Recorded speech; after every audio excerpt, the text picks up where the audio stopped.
हमारा शरीर वो साधन है जो हमें मुक्ति के द्वार तक लेकर जाता है। यही हमारा सबसे बड़ा साथी होता है। एक स्वस्थ शरीर आपके लिए एक वरदान हो सकता है, लेकिन एक बीमारियों से ग्रस्त शरीर आपके लिए एक शाप होता है। ऐसा शरीर आपको जिंदगी भर दुखी रखेगा, चाहे आपके पास कितना ही धन क्यों ना हो। अगर आपका शरीर बीमारियों से ग्रस्त है तो वो धन आपके किसी काम का नहीं रह जाएगा, क्योंकि आप अपने धन का भोग ही नहीं कर पाएंगे। एक सन्यासी अपने शिष्यों को इसी प्रकार के उपदेश दे रहे थे। सन्यासी ने उनको बताया कि बहुत सारे योगी पहाड़ों में जाकर कठिन तप करते हैं, बहुत दिनों तक भूखे रहते हैं, व्रत करते हैं। वो ऐसा इसीलिए करते हैं ताकि वो अपने शरीर को मजबूत बना सके, ताकि उनका शरीर लंबे समय तक जीवित रह सके और वो लंबे समय तक जीवित रह के मुक्ति के द्वार खोल सके। जब सन्यासी अपने शिष्यों को ये सब बता रहे थे, तब वहां पर एक बुजुर्ग आदमी अपने जवान बेटे को लेकर उनके पास पहुंचा। बुजुर्ग आदमी की आंखों में एक चमक थी, उसकी चाल में एक चपलता थी और उसके पूरे व्यक्तित्व से एक तेज निकल रहा था जो सबको अपनी ओर आकर्षित कर रहा था। लेकिन उसका जवान बेटा उसके बिल्कुल विपरीत था। उसके चेहरे पर कोई तेज नहीं था, उसकी चाल से वो थका थका लग रहा था। उस जवान युवक को देखकर ऐसा लगता था जैसे सारे संसार की विपत्ति उसी के कंधों पर आ गई हो। उसमें जवानी के कोई लक्षण दिखाई नहीं दे रहे थे। वो ऐसा प्रतीत हो रहा था जैसे जवानी में ही उसे बुढ़ापा आ गया हो। आश्रम के शिष्यों की तरफ बिना कोई ध्यान दिए वो बुजुर्ग आदमी अपने बेटे को लेकर उस सन्यासी के पास पहुंच गया। उन्होंने सन्यासी से हाथ जोड़कर याचना की कि आजकल के युवा बच्चों में कोई तेज नहीं बचा है, सब में बुढ़ापा पहले से ही आ गया है। लेकिन अगर मैं अपनी बात करूं तो आज बुढ़ापे में भी मुझे कोई बीमारी नहीं है, मैं बिल्कुल स्वस्थ हूं। लेकिन जब मैं अपने बेटे की तरफ देखता हूं तो मेरा दिल दुखी हो जाता है, क्योंकि ये अपने पिता से पहले ही बूढ़ा होने लग रहा है और एक पिता के लिए इससे ज्यादा दुख की बात क्या हो सकती है। उन्होंने सन्यासी से प्रार्थना की कि आप आयुर्वेद के ज्ञाता हैं, आप इतने बड़े सन्यासी हैं, आपके पास तो बहुत सारे तरीके होंगे जिससे मेरे बेटे को बुढ़ापा आने पर भी बीमारी ना पकड़े। अगर आपके पास ऐसी कोई औषधि है तो आप उसे देने की कृपा करें, जिससे मैं चिंता मुक्त होकर अपना जीवन जी सकूं। सन्यासी ने उस बुजुर्ग आदमी के युवा बेटे की तरफ देखते हुए कहा कि औषधि तो बीमार आदमी को दी जाती है, लेकिन इस युवक को देखकर ऐसा लगता है कि इसे कोई बीमारी नहीं है, बल्कि इसके खान पान, इसके रहन सहन और इसकी दिनचर्या में थोड़ा बदलाव करने से इसका पूरा जीवन बदल सकता है। असल में इंसान अगर बीमारी आने से पहले ही सतर्क हो जाए तो उसके पास बीमारी नहीं आएगी। लेकिन हम बाद में सतर्क होते हैं जब बीमारियां हमारे शरीर में प्रवेश कर चुकी होती हैं और उसके बाद औषधियों के इलाज के अलावा और कोई तरीका हमारे पास नहीं बचता। लेकिन मैं सबको कहता हूं कि जो भी इंसान अपना स्वस्थ शरीर चाहता है, अच्छा खुशहाली से भरा जीवन जीना चाहता है, उसे अपनी दिनचर्या में कुछ नियम अपनाने होंगे। उसे कुछ भोजन ऐसे खाने होंगे जो उसके शरीर के लिए लाभकारी हों, और तीसरा उसे कुछ ऐसे योग सीखने होंगे जिन्हें वो जीवन भर कर सकें। अगर वो सिर्फ इन 3 बिंदुओं को विस्तार से समझ लेता है तो उसका शरीर उसके लिए वरदान साबित हो जाएगा।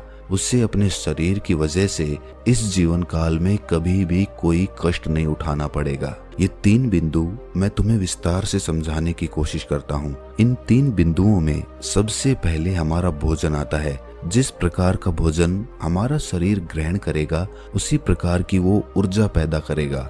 अगर हम अपने शरीर में बासी खाना डालेंगे तो वो आलस्य से भरा रहेगा, वो हमेशा सुस्त रहेगा। लेकिन वहीं पर अगर हम उसमें ताजा खाना डालेंगे तो हमारा शरीर चुस्ती से भरा रहेगा, उसमें कोई आलस्य नहीं रहेगा। सन्यासी ने अपने कथन पर और प्रकाश डालते हुए बताया कि किसी भी देश का भोजन वहाँ की ऋतुओं और वहाँ की जलवायु पर निर्भर करता है। ऋतुओं के हिसाब से सर्दी का अलग खाना होता है, गर्मियों का अलग खाना होता है, और उसी प्रकार अलग अलग ऋतुओं का अलग अलग खाना होता है। और अगर हम जलवायु की बात करें तो जो लोग समुद्र के किनारे रहते हैं उनका खाना अलग होगा, और जो लोग रेगिस्तान के पास रहते हैं उनका खाना उनसे बिल्कुल अलग होगा, क्योंकि अलग अलग देश में वहाँ की जलवायु के हिसाब से फसल उगाई जाती है और जो फसल वहाँ पर उगती है उसी के हिसाब से वहाँ पर भोजन तैयार किया जाता है। लेकिन चाहे किसी भी देश या किसी भी जलवायु का भोजन क्यों ना हो, अगर तुम अपने भोजन के साथ कुछ खाद्य पदार्थ और लेते हो तो तुम्हारा शरीर अपने आप चुस्त रहेगा, ऊर्जा से भरा रहेगा। उदाहरण के लिए मैं तुम्हें बताना चाहता हूँ कि खाने के साथ गाय का देसी घी बहुत ही लाभकारी होता है, लेकिन जरूरत से ज्यादा घी खाना भी नुकसानदायक हो सकता है। इसीलिए जब भी आप अपने सुबह या फिर रात्रि का भोजन करें तो उसके साथ 2 से 5 चम्मच देसी घी का सेवन अवश्य करें। इससे आपके शरीर के जोड़ों के अंदर वो घी पहुंचता है, जिससे आपके जोड़ उम्र बढ़ने पर भी अच्छी तरह काम करते रहते हैं। तुमने बहुत सारे लोगों को देखा होगा जिनके घुटनों में दर्द रहता है, जिनके हाथ में दर्द रहता है। ये बीमारी तभी होती है जब हमारे शरीर में पर्याप्त मात्रा में तेल नहीं पहुंचता है।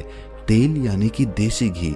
देसी घी हमारे शरीर के लिए सबसे ज्यादा लाभकारी होता है। इसके अलावा रात के खाने के बाद गाय का दूध अवश्य पिएं। गाय का दूध भैंस के दूध से ज्यादा बेहतर होता है, क्योंकि गाय के दूध से हमारा दिमाग तेजी से काम करता है, उसकी कार्य करने की क्षमता बढ़ती है, शरीर में चुस्ती बढ़ती है। सन्यासी ने आगे बताया कि सुबह सुबह तुम्हें भरपेट खाना खाना चाहिए, क्योंकि वो खाना दिन भर काम करने से हजम हो जाता है। लेकिन रात में अगर भरपेट खाना खाया जाता है तो हमारा शरीर नींद में जाने के बाद उस खाने को अच्छी तरह से हजम नहीं कर पाता, और इसी वजह से कुछ लोगों का पेट सुबह सुबह अच्छे से साफ नहीं हो पाता है।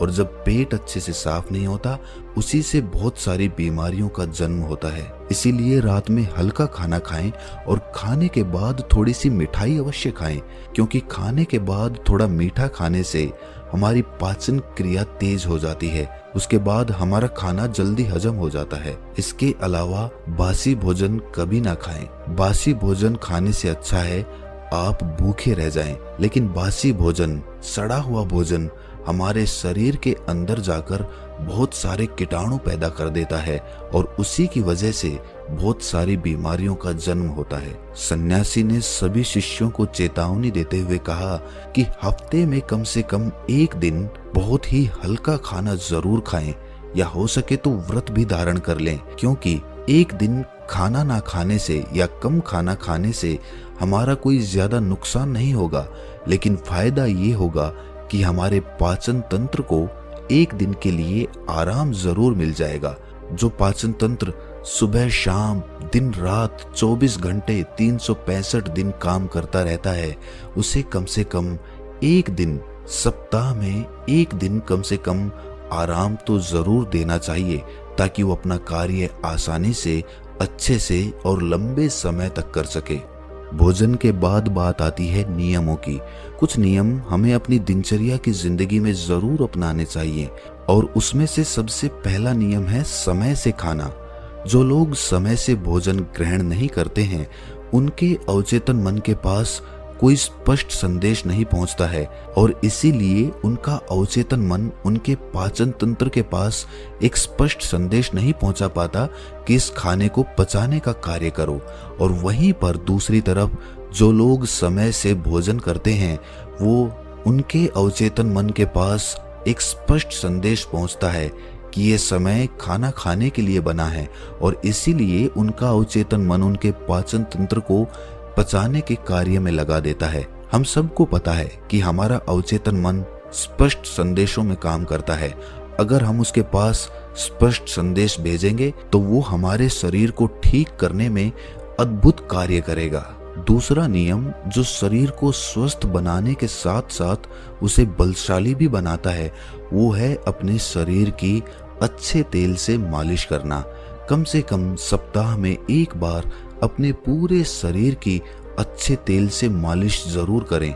उससे हमारी त्वचा के जितने भी खत्म हो चुके या मरे हुए अणु होते हैं, वो त्वचा पे से दूर हट जाते हैं, और हमारी त्वचा में एक नई स्फूर्ति, एक नई ताजगी पैदा होती है, और वो ताजगी हमारा आलस्य खत्म कर देती है।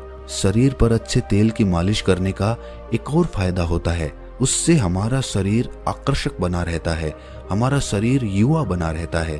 अगला नियम आपके जीवन से तनाव को पूरी तरह से गायब कर सकता है।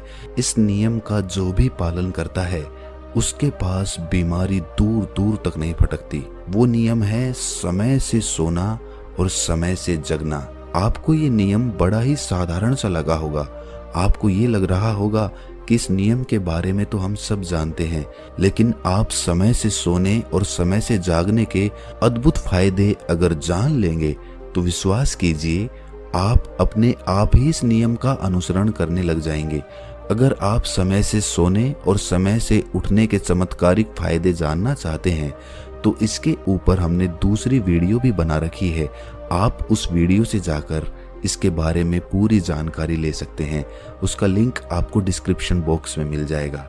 इसके बाद अगला नियम बताते हुए उस सन्यासी ने बुजुर्ग आदमी को सावधान करते हुए बताया कि अगर कोई आदमी अपने परिवार और अपने बच्चों के साथ समय व्यतीत नहीं करता है तो वो तनाव से ग्रस्त हो जाता है। घर में सुख शांति रहती है तो मन खुश रहता है, सभी परिवार के जन, सभी परिवार के लोग भी खुश रहते हैं और इसीलिए परिवार के पास कोई भी नकारात्मक ऊर्जा पास में नहीं आती। और उसके बाद आपका परिवार, आपके बच्चे और आप तंदुरुस्ती भरा जीवन जी सकते हैं। कुछ लोग काम ज्यादा होने की वजह से अपने परिवार, अपने बच्चों के साथ ज्यादा समय नहीं बिता पाते। ऐसे लोग अगर रोज समय अपने परिवार को नहीं दे सकते तो कम से कम कुछ दिन, कुछ महीनों के लिए उन्हें कहीं घुमाने के लिए जरूर लेकर जाएं। आप अपने परिवार के साथ जितना वक्त बिताएंगे उतनी ही नजदीकियां आपके परिवार के साथ आपकी बनेंगी और उसके बाद आपके मन से तनाव गायब हो जाएगा। इसके बाद सन्यासी ने बताया कि ये तो तुम सब जानते हो कि व्यायाम करना हमारे शरीर के लिए कितना लाभकारी होता है। हर एक इंसान को व्यायाम करना चाहिए और समय से व्यायाम करना चाहिए, लेकिन कुछ लोग व्यायाम करने का गलत अर्थ निकाल लेते हैं। व्यायाम उतना ही करो जिससे तुम्हारे शरीर को पीड़ा ना पहुंचे। कुछ लोग व्यायाम ज्यादा करने के लिए अपने शरीर को पीड़ा पहुंचाते रहते हैं, लेकिन व्यायाम सिर्फ उतना ही होना चाहिए जितना आप सहन कर सकते हैं। अपनी सीमाओं के परे जाना, अपने शरीर को पीड़ा पहुंचाना आपको थका देगा और थकने के बाद आपके अंदर आलस्य भर जाएगा और उसके बाद आपका कोई काम करने का मन नहीं करेगा। इसीलिए अपने आप को इतना मत थकाओ कि आप अपना काम भी ना कर पाओ। और व्यायाम करने के साथ साथ एक नियम और अपनाना चाहिए और वो नियम है ध्यान का नियम। ध्यान करने से हमारा दिमाग और हमारा मन एकाग्र होना सीखता है, वो विचारों से मुक्त हो जाता है और जब दिमाग और हमारा मन विचारों से मुक्त हो जाता है तो शरीर से तनाव चला जाता है, क्योंकि विचार ही तनाव का असली कारण होते हैं। जो लोग समझदार हैं वो जानते हैं कि विचार ही हमें दुख पहुंचाते हैं और विचार ही हमारे तनाव का असली कारण होते हैं। इसीलिए लोग शून्यता में जाने का ध्यान करते हैं। लेकिन अगर आप भी रोज ध्यान करते हैं तो इससे आप विचार रहित तो होंगे ही, साथ ही साथ आपके चेहरे का तेज बढ़ेगा और आपकी इंद्रियां यानी कि आंख, नाक, कान, त्वचा और आपका मस्तिष्क अच्छी तरह से कार्य कर पाएंगे। भोजन और नियम के बारे में विस्तार से बताने के बाद सन्यासी ने योग का रहस्य खोलना शुरू किया। उन्होंने सभी को बताया कि कुछ योग ऐसे होते हैं जो हम अपना काम करते करते अभ्यास कर सकते हैं और उनका अभ्यास करने से हमें चमत्कारिक फायदे मिलते हैं। एक योग जो सबसे ज्यादा लाभकारी होता है और जिसे करने के लिए अलग से समय नहीं निकालना पड़ता, आप कोई भी काम करते हुए उस योग को कर सकते हैं और वो योग है गहरी सांसें लेना। जब भी आप सांस लेते हो तो अपनी नाभि से सांस लेने की कोशिश करें। सिर्फ छाती में सांस भरकर या अपने कंठ में सांस भरकर ना छोड़ें। नाभि तक सांस को जाने दें और नाभि से ही सांस को आने दें। उसके बाद आप अपनी सांसों के साथ एक संबंध स्थापित कर लेंगे। जीवन का रहस्य ही सांसों में छुपा हुआ है और जितनी गहरी आपकी सांसें होंगी उतना ही गहरा आपका ध्यान होगा। और ये योग हम कोई भी काम करते हुए कर सकते हैं। मान लीजिए कि तुम कोई भी काम कर रहे हो तो उसमें गहरी सांसें लेने में तुम्हें कोई भी अड़चन नहीं होनी चाहिए उसके बाद अगला योग समझाते हुए सन्यासी ने बताया कि जब भी तुम सोने के लिए जाते हो तो हमेशा याद रखना कि तुम योग निद्रा में जाकर नींद ले सको, क्योंकि योग निद्रा की नींद अगली सुबह तुम्हारे लिए ताजगी भरी लेकर आएगी। योग निद्रा किस तरह से की जाती है, उसकी प्रक्रिया क्या होती है, इसके बारे में हमने एक वीडियो पहले से बना रखी है। अगर आप उसे देखना चाहते हैं तो उसका लिंक डिस्क्रिप्शन बॉक्स में मिल जाएगा। आखिरी योग बताते हुए सन्यासी ने बताया कि एक योग जिसके लिए तुम्हें अपना थोड़ा सा समय देना होगा, लेकिन थोड़े से समय के बदले उसके फायदे बहुत लंबे होंगे। वो योग है अपनी इंद्रियों के लिए योग। तुम्हारी इंद्रियां जो होती हैं वो जिंदगी भर तुम्हारा साथ निभाती हैं। तुम्हारी आंखें देखने का काम करती हैं, तुम्हारे कान सुनने का काम करते हैं। उसी प्रकार हर एक इंद्री अपना कार्य अलग अलग भिन्न भिन्न रूप में करती रहती है, लेकिन समय के साथ साथ जैसे जैसे इंसान की उम्र बढ़ती है इन इंद्रियों की शक्ति कम होने लग जाती है। इसीलिए इंसान को ऐसे योग करते रहना चाहिए जिससे उनकी इंद्रियां कभी भी कमजोर ना पड़े। उदाहरण के लिए आंखों की शक्ति बढ़ाने के लिए त्राटक ध्यान का प्रयोग किया जा सकता है, और कानों की शक्ति बढ़ाने के लिए कानों से सुनने का अभ्यास किया जा सकता है। सिर्फ हमें अपनी अलग अलग इंद्रियों पर अलग अलग समय पर अपना ध्यान केंद्रित करना है। जैसे कि हम खाली बैठे हुए सिर्फ सुनने पर ध्यान लगा रहे हैं, हमारे कानों में हर प्रकार की ध्वनि प्रवेश कर रही है, हमारा पूरा ध्यान सिर्फ सुनने पे लगा हुआ है। इस ध्यान को सिर्फ कुछ पलों तक करने के बाद आपको खुद ही महसूस हो जाएगा कि वो इंद्री आपकी अच्छी तरह से काम करने लग गई है। इसीलिए ये भोजन, नियम और आखिर में ये योग आपके जीवन को बदल सकते हैं। बुढ़ापे तक आपके पास कोई बीमारी नहीं आएगी। उसके बाद सन्यासी ने सभी को वहां से प्रस्थान करने के लिए कहा और खुद आयुर्वेद की औषधियां बनाने में लीन हो गए। तो दोस्तों, कैसी लगी ये कहानी आपको कमेंट सेक्शन में ज़रूर बताना, और अच्छी लगी हो तो इस चैनल को सब्सक्राइब करके नोटिफिकेशन बेल को ज़रूर प्रेस कर देना। तो मिलते हैं।